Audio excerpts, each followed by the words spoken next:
새로운 시대 당신의 손에서 삼성전자의 오늘을 만든 갤럭시는 이렇게 설명됩니다. 갤럭시는 2009년 6월 처음 출시되어 현재까지 총 19개 시리즈 220여 개 버전 수십억 대가 팔렸습니다. 갤럭시의 시간은 곧 삼성이 글로벌 슈퍼 컴퍼니로 우뚝 선 역사입니다. 갤럭시의 생산 거점은 5개로 나눠집니다. 베트남, 인도, 인도네시아, 중국, 브라질의 공장이 있고 베트남과 인도가 전체 물량의 70%를 생산합니다. 이 공장 노동자들의 오늘은 어떨까요? 지금껏 삼성에 대한 우리의 관심은 지배구조와 승계, 매출과 비자금, 반도체와 문호조 경영 정도를 연관으로 두고 있었습니다. 70일에 걸친 진짜 삼성 추적기는 3개국 9개 도시 130여 명의 삼성 노동자들을 직접 만나 대면 조사했습니다. 너무나 익숙한, 그래서 우리는 지나왔다고 생각한 진짜 삼성의 이야기입니다. 예, 이번 취재의 제목을 단다면 글로벌 삼성 지속 불가능 보고서 정도 될 것 같습니다. 기사의 주요 내용, 영상을 통해 간단히 설명드렸습니다. 이 기사를 준비한 탐사팀 바로 만나보시죠. 아시아 3개국 순회 취재를 다녀온 김환, 옥기원, 이재연 기자가 나와 있습니다. 안녕하세요. 네, 안녕하세요. 네, 안녕하세요.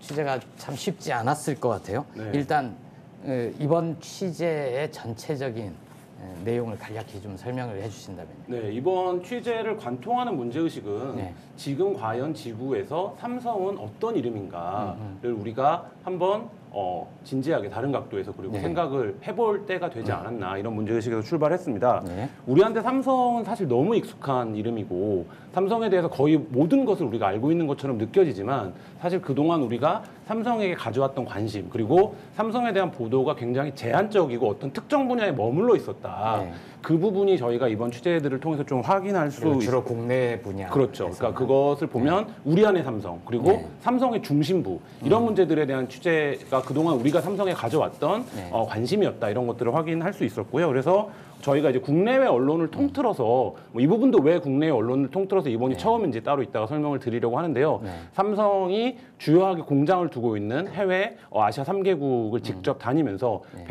130명 이상의 노동자들을 직접 만나서 대면 조사하고 10여 명 이상의 노동자들을 심층 인터뷰한 그런 취재를 진행을 했습니다. 그러니까 이번에 그냥 우리 안의 삼성뿐만 아니라 글로벌 기업인 삼성을 좀 들여다보자 이런 취지에서 취재를 했고요. 근데 이제 한겨레와 삼성이 좀 관계가 불편하다 보니까 네. 이 표적 취재 아니냐, 네. 저격 취재 아니냐 이런 비판도 있을 수 있을 것 같은데요. 이따 물론 자세한 내용은 따로 말씀하시겠지만. 그러니까 뭐 삼성을 표적으로 할 수 있다면 한국 사회 전체를 표적으로 한다 이런 거랑 비슷한 얘기이기 때문에 저는 오히려 그 질문을 바꿔야 된다고 생각하는데요. 왜 한겨레가 아니면 이런 취재를 하지 않느냐라는 질문을 우리가 던져봐야 된다라고 생각을 합니다.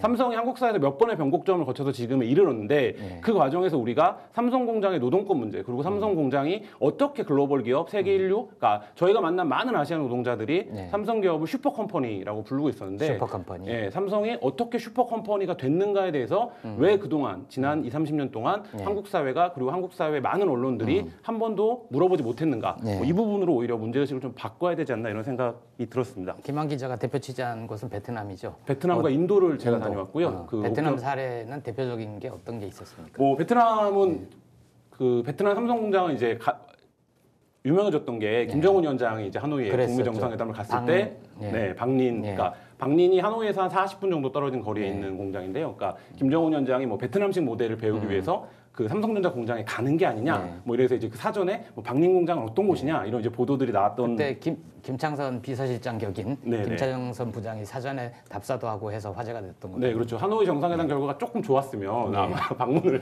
하지 않았을까 생각이 드는데 지금 현재 베트남은 삼성전자의 스마트폰을 가장 많이 생산하고 있는 국가입니다. 그리고 베트남 굉장히 놀라운 수치인데요. 베트남 전체 수출과 경제에서 삼성전자가 차지하는 비율이 25%입니다. 25%. 네. 그러니까 베트남 경제의 25%가 삼성전자의 매출이다. 그리고 이렇게. 그 공장의 노동자들은 한 4만 명 정도 되고. 그러니까 두 개 지역의 공장이 나눠져 있는데요. 그러니까 방린 공장이 지금 단일 공장으로서는 가장 많은 규모의 한 4만 명 정도를 고용하고 있고 타이응엔에도 공장이 있는데 이 타이응엔 공장에도 한 4, 5천 명 정도. 인도네시아는 누가 얘기해 주시겠어요?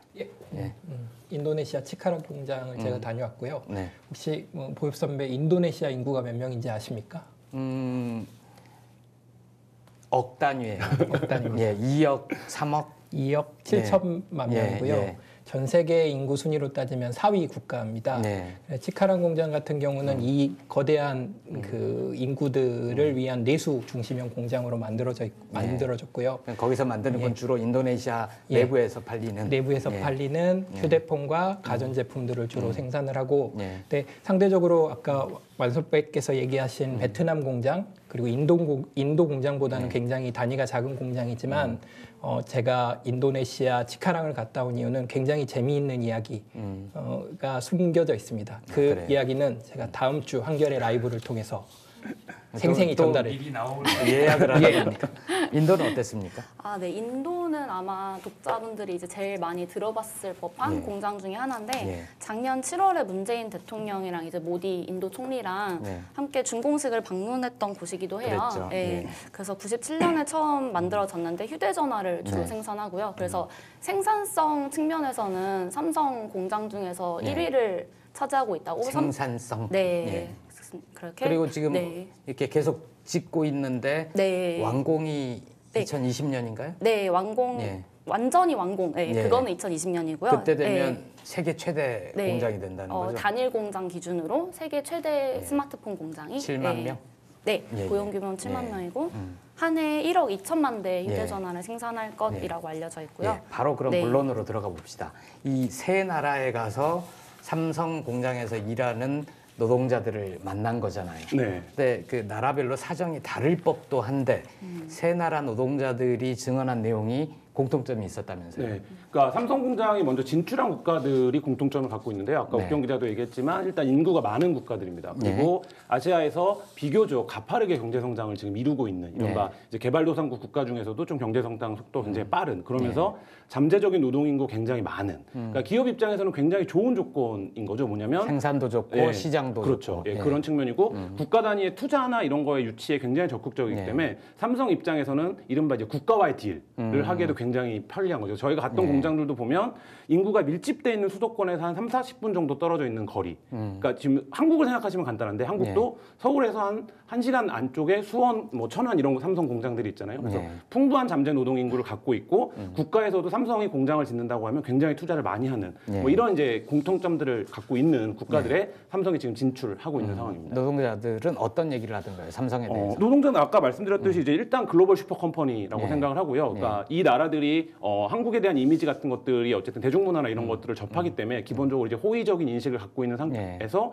삼성과 같은 굉장히 큰 IT 기업이라는 인식들이 겹쳐져 있어서 기본적으로는 뭐 삼성에 대한 인식이 굉장히 좋은 편입니다.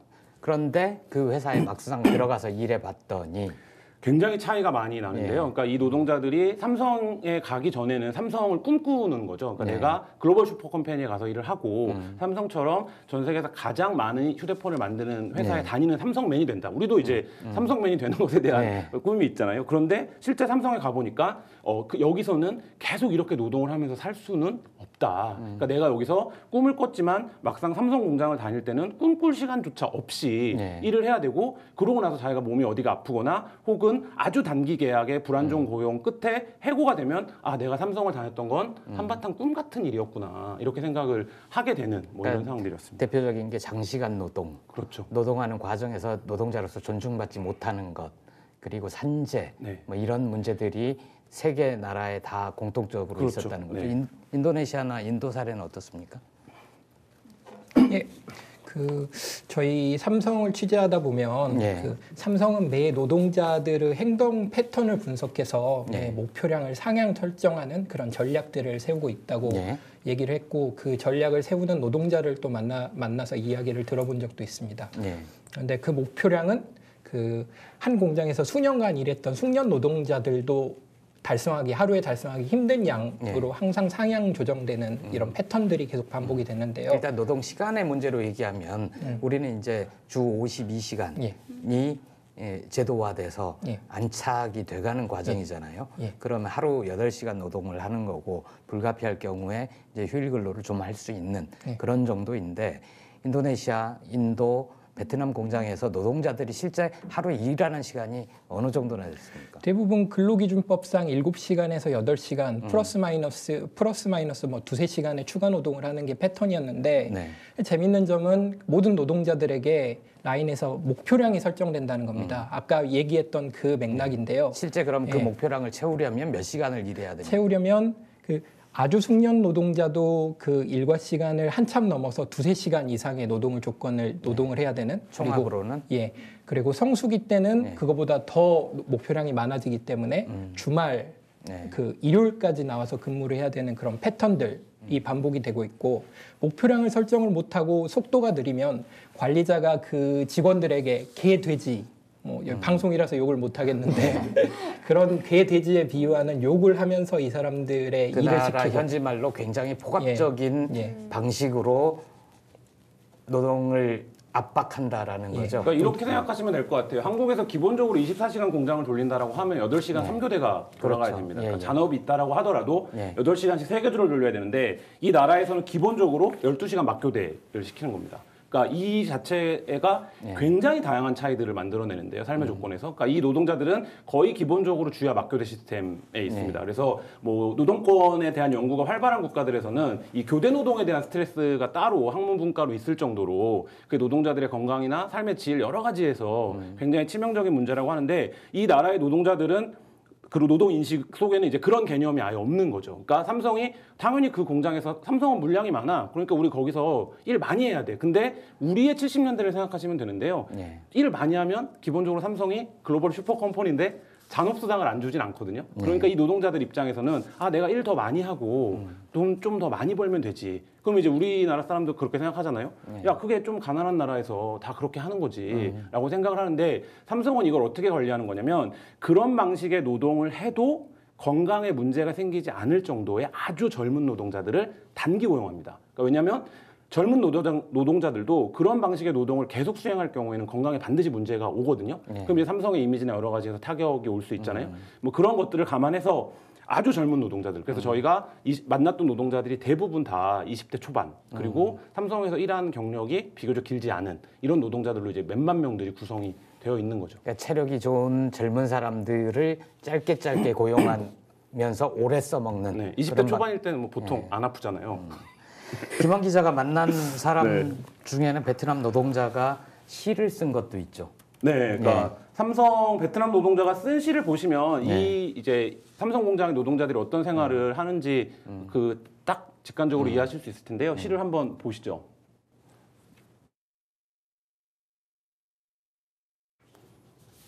네. 이재훈 기자가 제가 읽을까요? 네. 하루에 12시간 노동, 그곳에서 너무 오래 있어. 들어가고 나오는데 길게 줄을 서. 왜 노동자들만 이런 일을 겪어야 하나. 경비원들은 끝나는 시간까지 문을 닫아도 우리를 감시하기 위해 임명된 비싼 차를 가진 사람들. 우리 상태가 아니라 매 시간 생산량만 체크해. 언제 삼성이란 지옥을 탈출해 집에 돌아갈 수 있을까? 네, 이분은 시를 쓰셨는데 삼성을 빨리 탈출해야 할 지옥으로 표현을 했군요. 그래서 여기서 몇 가지 좀 저희가 이 시를 보면서 좀 삼성 공장의 실태를 말할 수 있는 것에 가슴이 아팠던 부분은 어떤 거냐면 우리 상태가 아니라 매시간 생산량을 체크한다라는 것과 노동자들이 있는 동안 문을 닫아둔다라는 거예요. 그러니까 이거는 ILO가 가장 강력하게 금지하고 있는 것 중에 하나가 강제노동이거든요. 그러니까 사실상의 강제노동 상태에서 삼성 공장이 돌아간다라는 걸 이 시가 은유적으로 좀 보여주고 있는 게 아닌가. 인도네시아도 그렇게 관리자들이 폭언을 많이 하고 장시간 노동에 시달리던가요? 네, 인도도 마찬가지였는데요. 지금 인도 노동자들이 저희와 인터뷰에서 공통적으로 말하는 게 수치스러운 상황이 너무 많아서 그게 가장 힘들었다. 정신적인 스트레스가 굉장히 컸다. 이런 얘기를 많이 하는데 뭐 예를 들어서 서서 일하는 게 규칙인데 잠시라도 앉으면 바로 와서 소리를 지른다든지 아니면 뭐 하루 12시간 서 있을 수는 없잖아요. 서 있게 만들더라고요. 네, 그리고 이제 뭐 대형 스크린을 두고 거기에 한 명이 몇 개를 생산했는지를 써놓는데 거기서 약간 속도가 느려지면은 또 소리를 지른다든지. 근데 이런 상황들이 다 동료 노동자들이 보는 앞에서 크게 너는 그럴 거면 그만둬라 이런 식으로 약간 모욕적인 말들을 계속 하다 보니까 이제 20대 초반 고등학교 갓 졸업한 친구들이 들었을 때는 굉장히 모욕적이고 수치스럽게 느꼈는데요. 한번 직접 들어보실까요? पनिशमेंट क्या वो वहाँ पे काफी ज्यादा डांटते थे यानी चिल्लाते भी थे हाँ और उसके बाद में फिर वही बोलते थे कि जॉब नहीं करना है तो जॉब छोड़ दो हाँ ऐसे ही बोलते थे वहाँ पे तो हमने कहा क्योंकि हमें निकाल दीजिए आप काफी ज्यादा हमने वही तो जब काफी बदतमीजी से बात करते थे तो फिर हमने कहा निकाल दीजिए आप क्योंकि अप्रेंटिस जो होता है वो 1 साल से पहले निकाल नहीं सकते हैं मतलब ऐसे ही नॉर्मली डांटते थे काफी जोर से चिल्लाते सारे देखने लगते थे ऐसे काम करते हो नहीं करना माने तो चले जाओ तुम यहाँ से आ जाते हैं ऐसे ऐसे मतलब एक काम ठीक से नहीं होता है तुम वैसे इतने दिन 4 दिन हो गए 5 दिन हो गए अभी तक काम नहीं सीखे हो 예, 인도나 인도네시아, 베트남도 우리의 근로기준법과 비슷한 법이 있을 거고 네. 노동에 관한 규칙, 제도화된 것들이 있을 텐데 네. 왜 이렇게 심하게 닥달을 해야 되는 건가요? 그게 약간 종합해서 얘기하면 삼성이 세계 1류 기업이 된 핵심 비법 중에 하나인데요. 이른바 택트 타임입니다. 그러니까 노동자 한 명이 택트 타임인데요. 노동자 한 명이 하나의 제품을 생산하는데 걸리는 시간을 의미하는 경영학적 용어입니다. 근데 제가 이제 기사에 그런 문장을 썼었는데요. 그러니까 삼성의 시간은 24시간이 아니라 택트 타임을 기준으로 흐르는 거죠. 삼성 공장의 시간은. 그래서 예를 들면 아까 이재영 기자가 얘기한 것처럼 어떤 노동자가 하루에 1,600개의 생산량을 할당량으로 부여받으면 이 사람의 노동은 8시간에 끝나는 게 아니라 이 1,600개를 생산하는 순간 끝나는 거죠. 그걸 다 조립해야지만 그렇죠. 그 사람의 시간이 끝난다는 거죠. 그러니까 이거를 굉장히 효율적이고 강제적이고 통제적으로 관리하는 게 이른바 삼성의 노무관리, 삼성 경영의 핵심인 거예요. 그러니까 이게 저희가 삼국에서 모두 증언으로 듣기도 하고 실제 확인하기도 했는데 어떤 거냐면 앞에는 아까 이재영 기자가 얘기한 것처럼 전광판을 두고 시각적으로 이 부분을 관리합니다. 그러니까 예를 들면 너는 하루에 1,600개를 해야 되는데 지금 오전 11시인데 넌 지금 이거밖에 못하면 넌 어떻게 할 거냐라는 걸 계속적으로 시각적으로 보여주는 거죠. 그리고 뒤에는 어떻게 하냐면 관리자들이 계속 모욕적인 발언을 하는 겁니다. 이거 뭐냐면 청각적인 긴장감을 계속 고조시키는 방식인 거죠.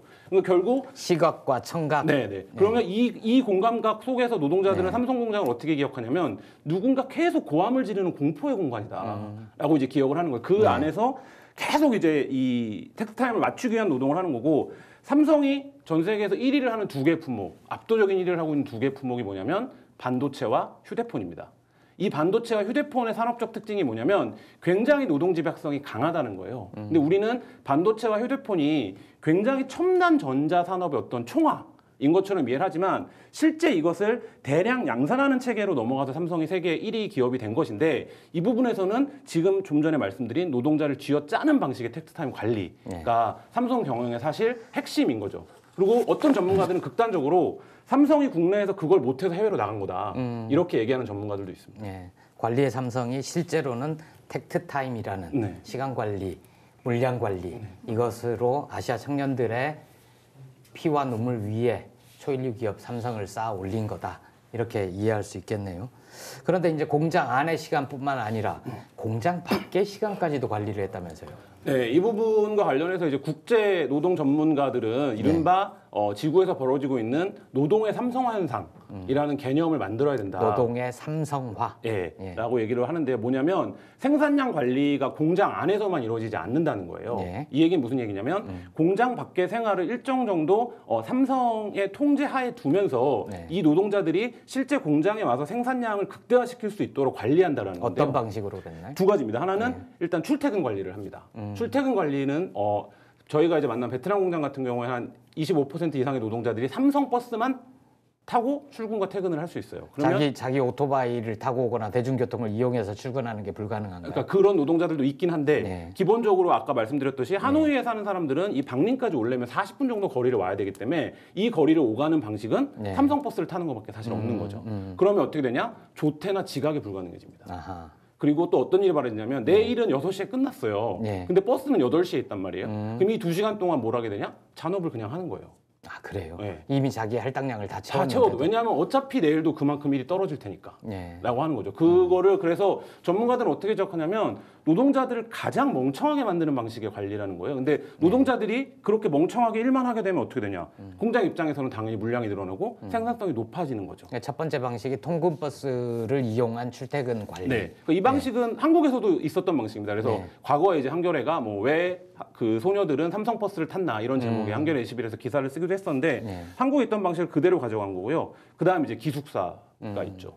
삼성 기숙사 같은 경우는 삼성에서는 노동자들의 주거 안정, 복지 혜택인 것처럼 얘기하기도 합니다. 왜냐면 가난한 나라의 노동자들에게 우리가 주거까지 제공하고 있다. 뭐 이렇게 설명을 하는 방식이죠. 일정 정도 삼성의 얘기도 맞습니다. 하지만 이 기숙사는 완전 병영식 공간이거든요.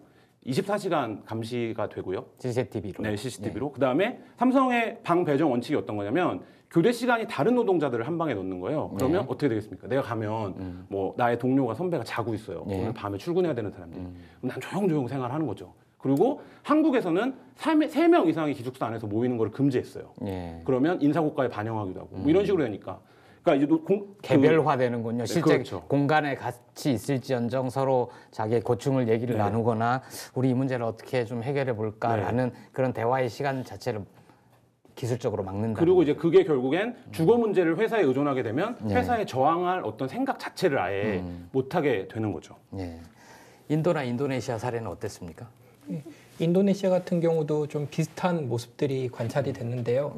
그 인도네시아 치카랑 공장은 그 베카시 산업공단의 다양한 글로벌 기업들과 함께 모여 있는 위치에 있는데 되게 재밌었던 부분이 그 주변에 캠코나 대림 공장 바로 옆에 있는 그 공장 직원들은 밖에 나와서 근무가 끝나면 뭐 친구들이랑 이야기도 하고 간식도 사 먹고 하는 좀 자유로운 분위기를 느꼈는데 저희가 인터뷰를 하러 이제 그 현장에 있었는데 그 삼성 공장 사람들은 밖에 나오거나 같이 대화를 하거나 밖에서 뭐 간식을 사 먹거나 하는 노동자들은 거의 찾아볼 수 없었고 일제히 버스 공장이 끝나면 공장 안에 있는 버스에 탑승해 자연스럽게 집에 가고 그리고 자연스럽게 버스를 타고 공장에 들어와서 일을 하고 하는 그런 모습들이 보였는데 실제로 저희들은 그래서 좀 의문을 가졌던 게 저희 한겨레가 취재를 나온지 알고 공장 노동자들을 밖에 못 나가게 한 게 아닌가라는 일부러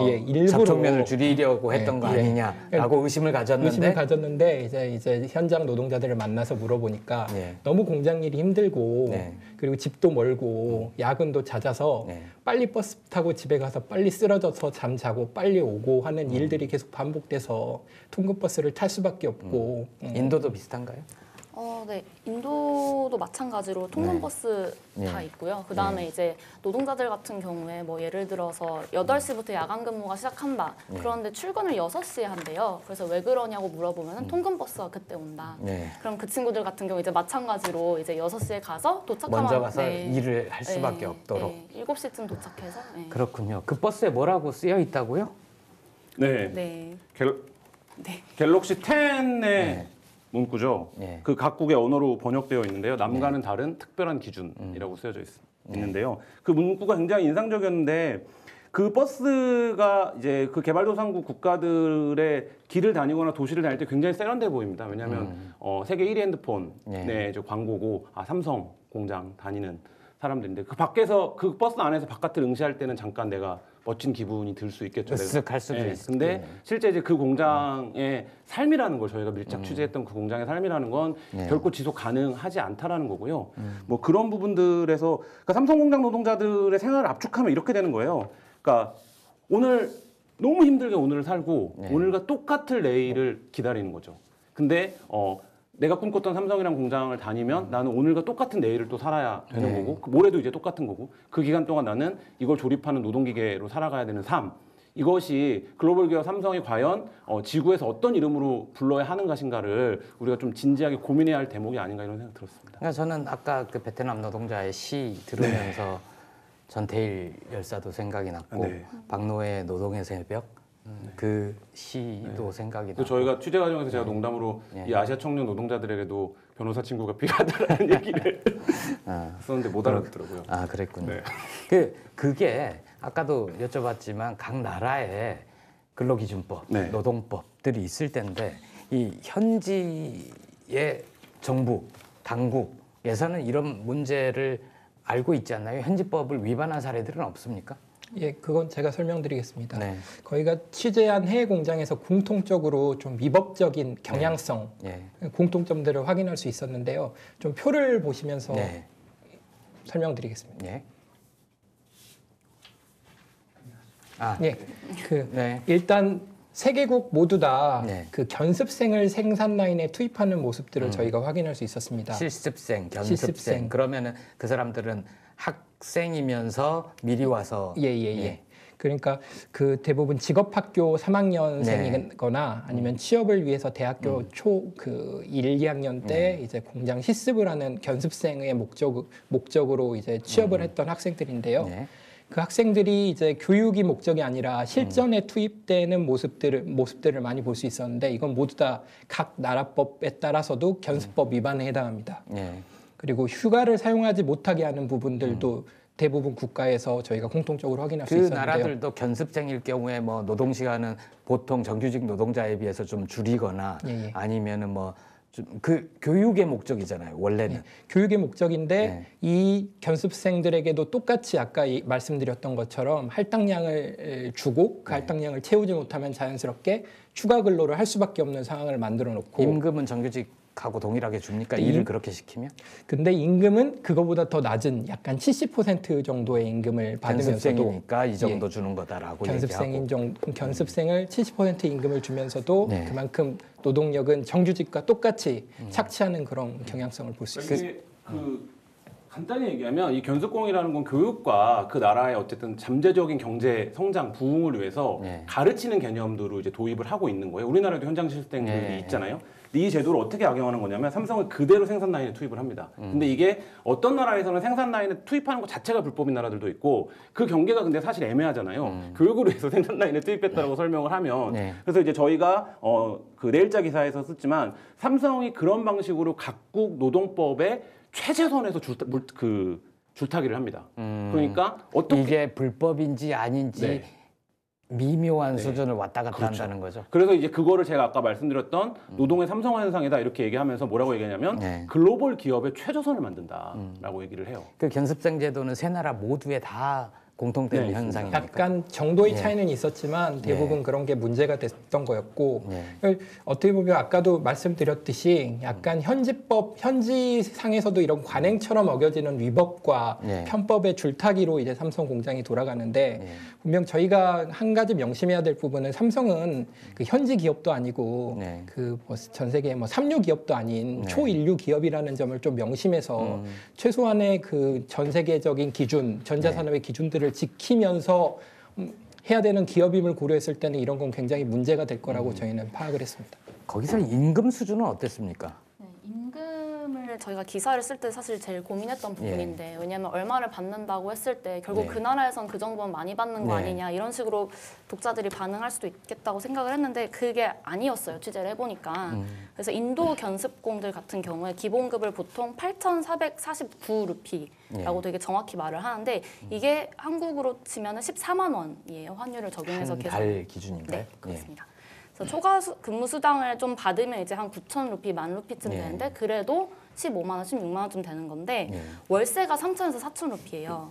그러면 이제 원룸 절반 3분의 1 정도가 집값으로 들어가 버리는 거죠. 그렇죠. 그리고 한 끼를 이제 먹으려면 300루피씩 들고 이러면은 이제 그 월급으로는 일상생활이 굉장히 어려운 수준. 그러니까 인도 같은 경우엔 자체적으로 뭐 국내 굴지의 기업 뭐 이런 데도 있을 텐데 비슷한 일을 하는 노동자들, 삼성에 있는 노동자와 인도에 있는 노동자, 임금이나 뭐 근로 환경이나 여러 가지 복지나 이런 것을 따져봤을 때 삼성이 현저하게 못 미치나요? 견습공들 같은 경우에는 이제 인도 법에서 정한 하한선이 있기 때문에 거의 모든 기업이 동일한 수준의 월급을 받는다고 알려져 있고요. 사무직 같은 경우는 삼성보다 다른 다국적 기업들이 좀 더 많이 준다고 현재 노동자들은 그렇게 말을 했습니다. 현재 노동자들은 어떻게 하냐면 그 견습공의 월급은 그 나라 국가에서 규정적으로 정해져 있는 금액이기 때문에 네. 삼성처럼 아무도 일을 안 시키죠. 아, 그렇군요. 그러니까 그래서 예를 들면 다른 글로벌 기업들, 뭐 타타가 이제 인도의 국민차 기업인데 네. 이런데 다니는 이제 견습공들은 야 삼성처럼 어떻게 일을 하냐라는 이제 반응들이 자기들끼리 있다라는 거예요. 근데 네. 이제 이 견습공들은 한국도 마찬가지지만 정보가 부족한 상태에서 오기 때문에 삼성에 가면 어느 정도 강도의 일을 하는지를 몰라요. 그러니까 이제 와서 했는데 하고 나서 깜짝 놀라는 깜짝 놀라는 거죠. 그래서 막 저희 이제 뭐 그 기사에도 나오지만 뭐 여러 가지 우리 한국으로 말하자면 근골격계 질환이라고 부르는. 근데 이제 그 나라 노동자들은 이제 그런 개념 자체가 아직은 없는데 그러니까 그런 것들 단순한 작업을 계속 같은 거를 강도 아주 높은 강도에서 진행을 하기 때문에 그러니까 그런 부분들을 놓고 보면 저는 취재하는 입장에서 사실 같은 그러니까 저도 제 마음속에 삼성 한국 기업이라는 생각이 있기 때문에 약간 창피하더라고요. 그러니까 이렇게밖에 못 하나. 관련해서 현지 전문가들 취재도 좀 했었죠. 잠깐 보실까요? Exploitation is really high in most of Samsung factories and Samsung subcontractors or suppliers. One of the issues here is short-term contracts or internship. The interns or student interns in different countries in Asia, they work in Samsung as an intern, claiming that they are learning something in the production, but actually they do the same work like the regular workers do. It is a trend in every countries where Samsung is located.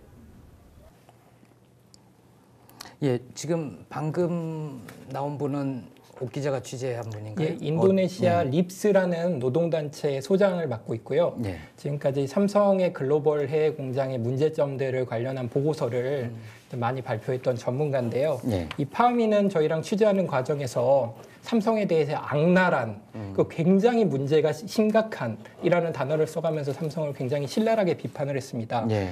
가장 큰 이유는 그 삼성이라는 기업이 이제 모든 다른 주변 기업들을 이끄는 리딩 기업의 성격을 가지고 있어서 삼성이 이런 불법들을 쪼개기 계약이라든지 그런 편법들을 도용을 해오면 다른 기업들도 자연스럽게 따라가는 그런 현상들이 삼성이 보이죠. 저렇게 하는데 아무 문제가 없더라. 우리도 그 정도까지는 해도 되는 거 아니냐. 이런 효과가 있다는 거죠. 삼성이 저렇게 하는데 우리도 라는 인식들을 주는 굉장히 악랄한 리딩 기업이다라는 비판으로 신랄하게 했습니다. 그런 문제가 있군요. 예. 글로벌 최저선. 글로벌 최저선. 네. 네. 그게 삼성이 지키고 있는. 제가 뭐 그냥 가볍게 얘기하지만 삼성이 진짜 한번 무겁게 고민을 해줬으면 좋겠어요. 그러니까 아시아에 있는 현장 노동자들 그리고 아시아를 포함해서 국제 경영 노동 관련된 전문가들이 삼성이 글로벌 최저선이다라고 규정하는 것이 삼성이 지금 지구에서 어떤 모습으로 비춰지고 있는가를 삼성이 좀 무겁게 고민을 해봤으면 좋겠습니다. 그렇군요.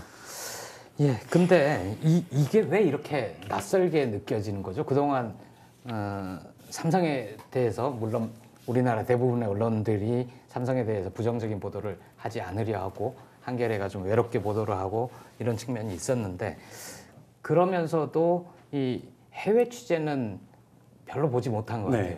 그러니까 삼성과 관련해서 우리가 연관어로 두고 있는 것들이 사실 있다라는 생각을 이번 취재를 통해서 했는데요. 가장 큰 관심이 있는 건 승계 문제죠. 그러니까 그렇죠. 삼성의 주인이 누가 될 것이냐 문제가 있고 그다음에 경제지나 보수지들이 관심을 갖는 문제는 삼성의 매출, 삼성의 이익, 삼성의 경제에 어느 정도 영향을 미치고 있느냐. 사실 삼성에 대해서 언론이 가지고 있는 막연한 두려움도 거기서 시작하는 거잖아요. 근데 저는 이것이 아까 전에 말씀드렸던 것처럼 철저하게 삼성의 중심에 관련된 얘기인 거죠. 그리고 우리가 그거를 비판하는 언론조차 드물었기 때문에 그런 보도를 해도 막 삼성의 용기 있게 보도를 했다라고 얘기를 했는데 실제 삼성이 세계적인 기업이 되고 글로벌 기업이 되는 데서 삼성이 글로벌에 미치고 있는 악영향은 그 중심의 문제들이 사실 아닙니다. 왜냐하면 어떤 거냐면 주변의 문제들인 거예요. 삼성은 전 세계에서 30만 명 이상을 고용하고 있는 회사거든요. 근데 이 삼성의 주변부에 있는 노동자들이 이런 삶을 살아가고 있다라는 거를 지금까지 한 20여 년 동안 삼성이 90년대 중반 정도부터 해외 공장을 두기 시작했는데요. 그 이후로 따지면 지금 20년 이상의 세월 동안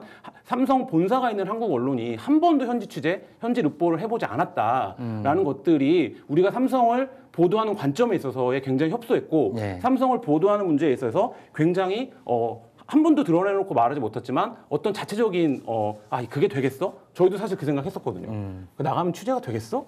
라는 생각을 처음에 취재 시작할 때 했었는데 그거에 오랫동안 우리가 삼성에 짓눌려 왔던 게 아닌가라는 생각도 하게 됐습니다. 지금 살짝 자랑하는 거죠? 더 하고 싶은데요. 이게 그러니까 삼성과 관련해서 그동안 노동복지단체에서 문제 제기도 있었고 해외 언론에서는 이런 비슷한 사례를 취재한 적이 있었으나 국내에서 실제로 해외의 삼성 노동자들을 만나서 증언을 듣고 그렇죠. 설문조사도 하고 그래서 이걸 뭐가 문제인지를 심층적으로 들여다본 기획은 최초다. 네, 그러니까 저희가 그걸 최초로 해서 너무 잘했다 이런 말씀을 드리는 게 아니라 제가 이 말씀을 드리는 취재하면서도 명은 부끄럽다. 네, 그러니까 왜 우리가 여태까지 이걸 못 해왔는가를 고민해야 되는 거죠. 알겠습니다. 시청자들 보고 계신 시청자들 입장에서는 그런 생각도 하실 수 있을 것 같아요. 국내 비슷한 사례들도 떠올리실 수 있을 것 같고 예를 들어서 황유미 씨나 안에서 새는 바가지가 밖에서도 샌다 뭐 이런 생각도 하실 것 같고 또 어떤 분들은 우리가 예전에 그랬듯이 그 개발도상국 국가에서는 원래 장시간 노동하고 저임금 노동 시달리는 거 아니냐 왜 우리가 다른 나라 사례까지도 관심을 가져야 되냐 뭐 이런 생각을 하시는 분도 있을 것 같은데요. 네, 각자가 생각이 좀 다를 것 같은데요. 그러니까 지금도 뭐 절찬리에 상영 중인 기생충이라는 영화가 한국 사회에 묻고 있는 질문은 결국 우리가 모두가 잘 살게 됐다고 믿게 됐고 그 어느 세월을 통과해 왔는데 그 벌어진 격차에 대해서 우리가 이제 말하는 것조차 낯설어진 그리고 거기에 보이지 않는 존재들이 살아가고 있는 걸 이제 있는 이런 거 이제 고발했는데 저는 삼성이 아시아에서 만들어내고 있는 문제가 바로 그 문제라고 생각을 합니다. 그러니까 우리 입장에서는 지나온 일이거든요. 우리도 7, 80년대 다 그렇게 살았어. 개발도상국 국가들 가난한데 삼성이 가서 일자리 만들어주고 이러면 좋은 거 아니야? 근데 아까 옥경 기자나 이재영 기자가 계속 얘기한 것처럼 그 나라의 현지법을 어기고 있어요. 그 나라의 현지법보다 낮은 수준이에요. 그리고 이 기업들이 이 삼성의 이런 방식의 경영이 그 나라 노동자들에게 어떤 영향을 미칠 것이냐 생각해 보면 삼성이 지금 당장 벌어들이고 있는 이익, 매출 이런 것들이 우리 입장에서 우리도 글로벌 기업을 갖고 있어 라고 하는 것이 국위선양이라고 생각될지 모르지만 실제 장기적으로 보면 이 삼성이 지금 아시아에서 벌이고 있는 이 착취 문제가 훨씬 더 심각한 문제가 될 것이다. 그럼 우리 입장에서도 삼성이 지속 가능해야 되는데 지속 가능할 것이냐 이걸 한번 물어봐야 된다. 오늘은 구체적인 얘기는 안 해주셨는데 노동 시간이나 뭐 거친 말 하는 것 그 이상의 것들을 내일 더 들려주실 거죠. 마지막으로 취재 과정에서 겪었던 어려움 한 마디씩만 좀 해주실까요? 네. 저희가 이제 현장에서 노동자들을 만나고 그 노동자를 인터뷰하면서 많이 들었던 이야기들이 굉장히 좀 삼성에게 보복을 받게 될 것을 두려워했었습니다. 그만큼 저희가 한국에서도 많이 볼 수 있었듯이 노동조합 탄압하는 그 삼성의 그 악랄한 모습들이 삼성에서 해외 공장에서는 더 악랄하게 진행이 되고 있었는데요. 저희 이 기사들이 잘 많이 전달이 되고 독자들이 많이 좀 관심을 가져주셔서 그분들이 좀 더 좋은 환경에서 일할 수 있는 환경들이 됐으면 하는 마음을 가지고 지금 저희가 이제 인터뷰를 하고 앞으로도 기사를 계속 쓰겠습니다. 이 기자는요? 네, 저도 마찬가지인데요. 제가 이제 견습공 중 한 명하고 인터뷰를 하고 마지막에 했던 얘기가 그 견습공은 사직서를 쓰고 나온 분이었어요. 삼성에서 자발적으로. 근데 이제 당신은 이제 그만뒀지만 그 친구들은 삼성에 계속 다니고 있었거든요. 그래서 그 친구들은 조금 더 나은 환경에서 일할 수 있도록 저희가 최대한 노력하겠다 이렇게 말을 했는데 그 약속이 좀 지켜질 수 있었으면 좋겠습니다. 알겠습니다. 김원 기자는 내일 또 나올 거니까 내일 얘기하시죠. 네, 그러시죠. 너무 말을 많이 해서 죄송합니다. 알겠습니다. 오늘은 좀 프롤로그 성격이었고 내일부터는 구체적으로 하나씩 더 심층적으로 들어가는 거죠.